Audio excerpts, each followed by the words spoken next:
All right, guys, the spring bear hunt is almost upon us. I'm gonna be reviewing the 8-man Seek Outside teepee with a stove. It's actually a 4-man setup, and the Hilleberg Nalo GT 4-man. Two of the best shelters you can possibly find on the market. I'll set up each one and we'll go over them. We'll go over pros and cons, and you guys can see what's right for you. I know a lot of people have questions about both these types of shelters. So let's get into it.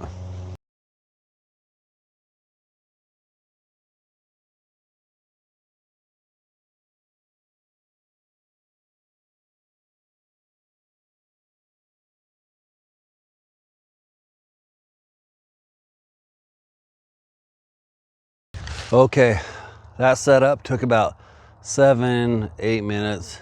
Wasn't trying to hurry. Actually lost the steak bag for about 10 seconds there. So about 7.5 minutes to set up the Hilleberg.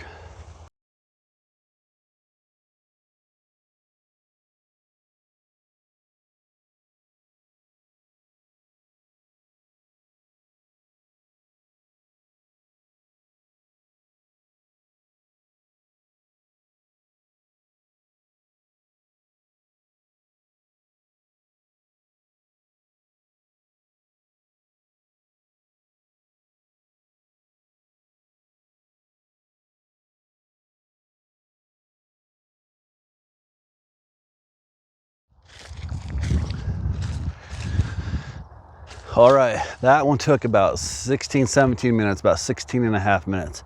So twice as long, a little more than twice as long to set up the Seek Outside as it does the Hilleberg. And I didn't set up the stove yet in the Seek Outside either. So if you set up the stove, that's about another 15 minutes setting up the stove and getting the pipe put together and up through the chimney. So anyways, twice as long without the stove, and with the stove add another 15-ish minutes. Here we are in the Seek Outside. That's where the stove's gonna go, and you got to realize that stove's putting off a tremendous amount of heat, so you got to have your sleeping bag a little ways away from it. At least a foot, probably more. So you can sleep 4 people in here. The nice thing is I'm 6'3". I can stand up. I'm standing all the way up in here. You can stretch out, stand up, get dressed. And the stove is nice when it's cold. Here's a look at the Seek Outside, going around it.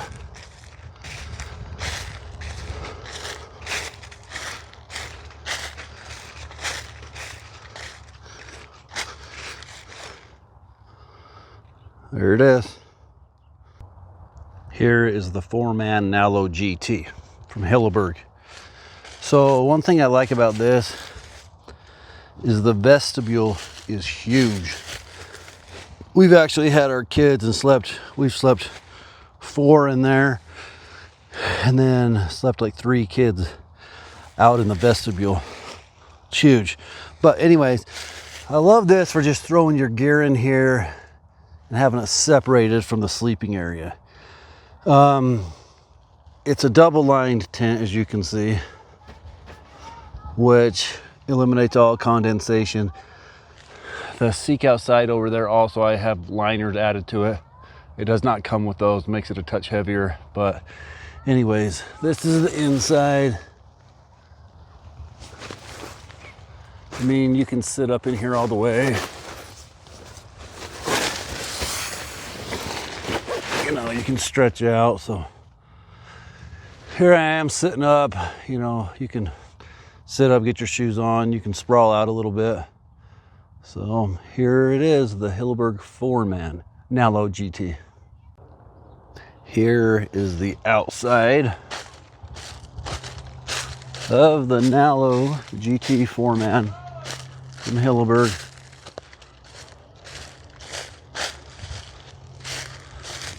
Got a bunch of guidelines I didn't put out. It was just, if it was bad wind, you'd want to Same with the seek outside, a bunch of guy lines on it. That's aftermarket paracord on the seek. Alrighty. All right, guys, let's go over the seek outside real quick. It's nice because it has a fire. You can stand up in it. Fire allows for a second option for cooking if some of your other stuff breaks down or you run out of propane. Also, even though that fire is a good thing, here's something to think about. Even though the fire is a benefit, it does take time and energy to keep that thing running. Some things about the seek outside I don't like. It does not do great in the wind. I've had sleepless nights in the backcountry when the wind's blowing pretty hard. Also, the footprint's pretty big. It can be tricky to set up in places. Let's go to the Hilleberg. Hilleberg. Only thing the seek has got on the Hilleberg is you can't have a fire in the Hilleberg and you can't stand up. But other than that, it's bomb-proof. You're never gonna have to worry about wind or rain. It's a lot quicker to set up, way quicker to set up. And I love that it's got a separate section for your gear in the sleeping area. Smaller footprint. So in conclusion, if I'm going into the backcountry, the unknown, I'm taking the Hilleberg every day. Sure, the stove is nice. People say it's a game changer, but not to the point for me where I don't want a traditional tent like the Hilleberg. So anyways, thanks for watching, guys. Please leave comments and subscribe to the channel.